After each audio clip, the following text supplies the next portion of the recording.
आज्ञा देना आज्ञा मानने पर निर्भर है।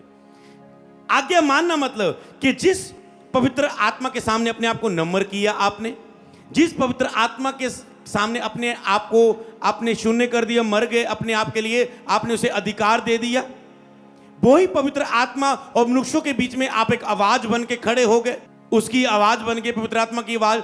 और जितना समय आप आज्ञाकारी करते रहेंगे पवित्र आत्मा की आवाज को सुन के, वो आपको अथॉरिटी देगा, वो आपको कहने की अथॉरिटी देगा, कहने की और हो जाने की अथॉरिटी देगा। जैसे यीशु मसीह पिता का आज्ञाकारी रहे, कहते पिता हो सके तो ये प्याला मुझसे टल जाए, पर मेरी नहीं तेरी इच्छा पूरी हो। मैं तेरी इच्छा पूरी करने के लिए कोड़े खाऊंगा, क्रूस पर चढ़ाया जाऊंगा, सब कुछ करूंगा, तेरी इच्छा पूरी हो, मेरी नहीं तेरी इच्छा पूरी हो। तो उसने हर बात में पिता की मर्जी को पूरा किया।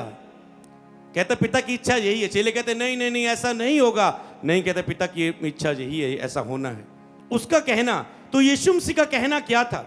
यीशु मसीह दुष्ट आत्मा को कहा, अनुमति दी, वो बीमारी को कहता था, उसका कहना सामर्थ्य था यीशु मसीह का। वो बीमारी को कहता था, दुष्ट आत्मा को कहता था, और लोग कहते थे इसके कहने से तो मुर्दे भी जिलाए जाते, इसके कहने से तो आंधी और तूफान भी शांत हो जाते।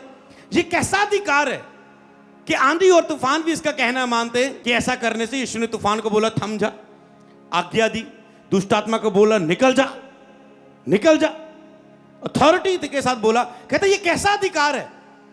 उसके प्रचार में अधिकार, कहते इसके बोलने में अधिकार और सामर्थ्य है। ये इसका कहना डिफरेंट है, इसका बोलना डिफरेंट है कि दुष्ट आत्मा भी कहना मानती है, मुर्दे भी कहना मानते हैं, आंधी और तूफान भी इसका कहना मानते हैं।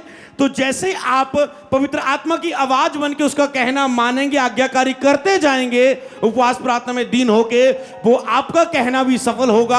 आप अपनी बीमारियों को कहेंगे, अपने हालातों को कहेंगे, आप अपनी गरीबी को कहेंगे, कर्जों को कहेंगे, कमियों को कहेंगे, कमजोरियों को कहेंगे, दुष्ट आत्मा को बोलेंगे, आप कहेंगे, वो हो जाएगा यीशु मसीह के नाम में। हालेलुया।